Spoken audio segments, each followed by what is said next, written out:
Hello friends, आज है 2 अगस्त।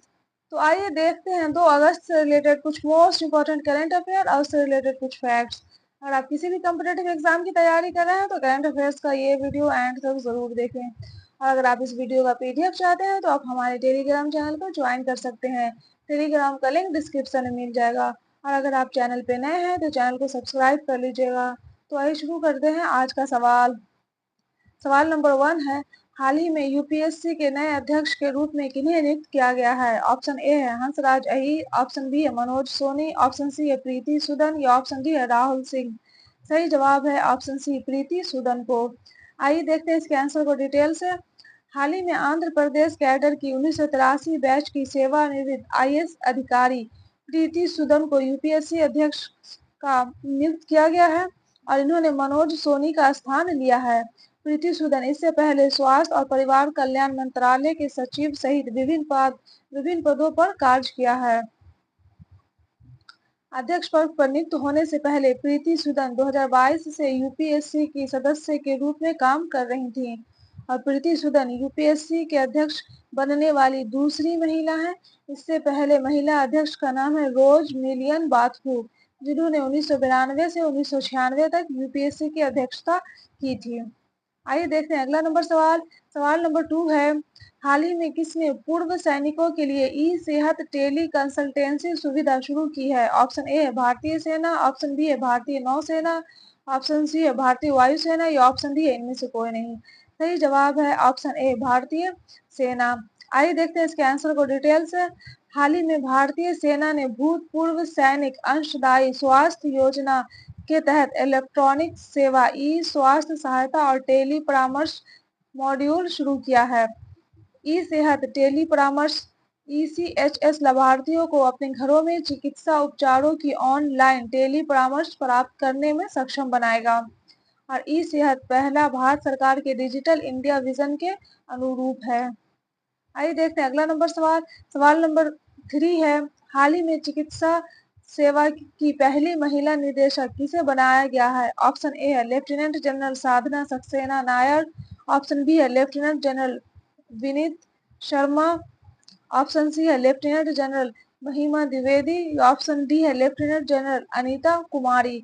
सही जवाब है option A, lieutenant general Sadhana Saxena Nair. आइए देखते हैं इसके आंसर को डिटेल से।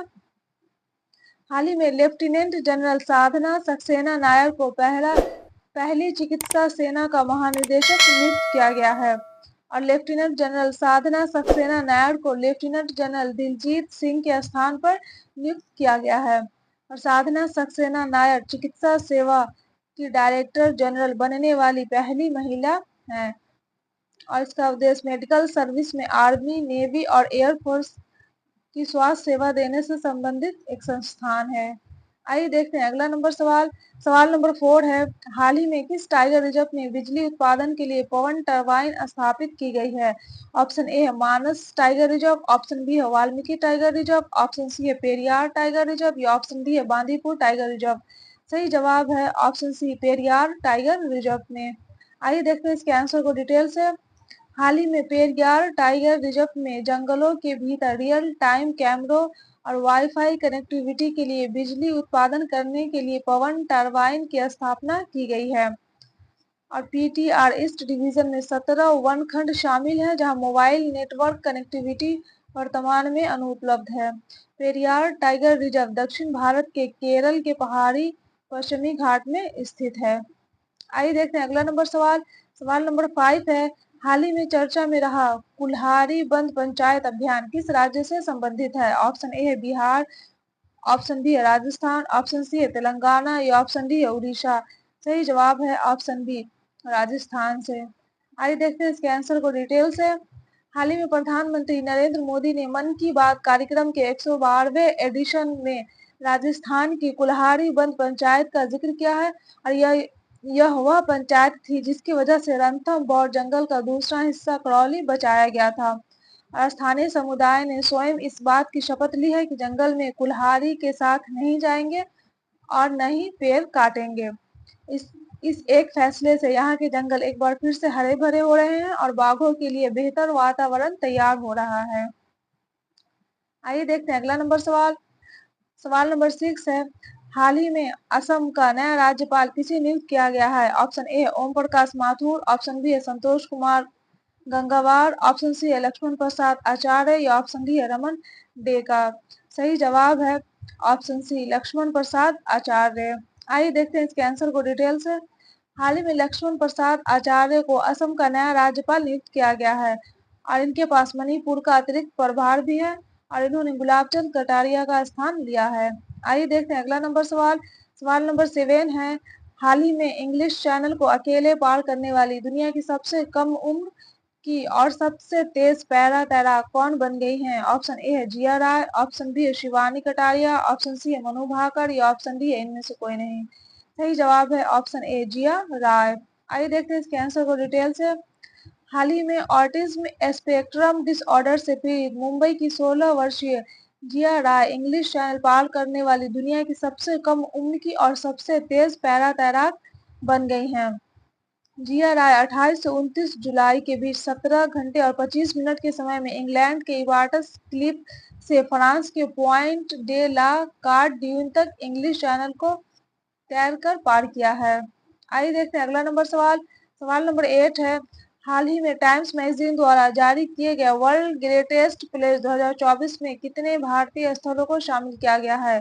ऑप्शन ए है 1 स्थलों को, ऑप्शन बी है 2 स्थलों को, ऑप्शन सी है 3 स्थलों को या ऑप्शन डी है 4 स्थलों को। सही जवाब है ऑप्शन बी 2 स्थलों को। आइए देखते हैं इसके आंसर को डिटेल से। हाल ही में टाइम मैगजीन 2024 के लिए वर्ल्ड ग्रेटेस्ट प्लेस 2024 की सूची जारी की गई है।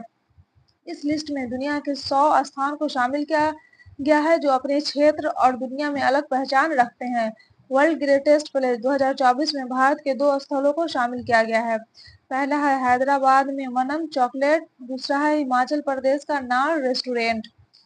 मनम चॉकलेट हैदराबाद में स्थित प्रीमियम क्राफ्ट चॉकलेट ब्रांड है और मशहूर शेफ प्रतीक सधु द्वारा संचालित नार हिमाचल प्रदेश का एक बुटीक बुटीक होटल में एक रेस्टोरेंट है। आइए देखते हैं अगला नंबर सवाल। सवाल नंबर 9 है, हाल ही में विश्व रेंजर दिवस कब मनाया गया है? ऑप्शन ए है 30 जुलाई, ऑप्शन बी है 31 जुलाई, ऑप्शन सी है 1 अगस्त या ऑप्शन डी है 2 अगस्त। सही जवाब है ऑप्शन बी 31 जुलाई को। आइए देखते हैं इसके आंसर को डिटेल से।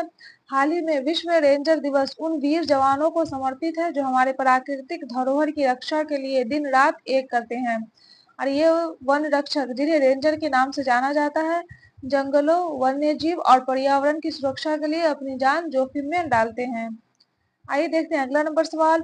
सवाल नंबर 10 है, हाल ही में कौन सा देश 66 साल के अंतराल के बाद प्रतिष्ठित कृषि अर्थशास्त्रियों की 32वें अंतर्राष्ट्रीय सम्मेलन की मेजबानी करेगा? ऑप्शन ए है Japan, option B America, option C है रूस या ऑप्शन डी है भारत। सही जवाब है ऑप्शन डी भारत। आइए देखते हैं इसके आंसर को डिटेल से।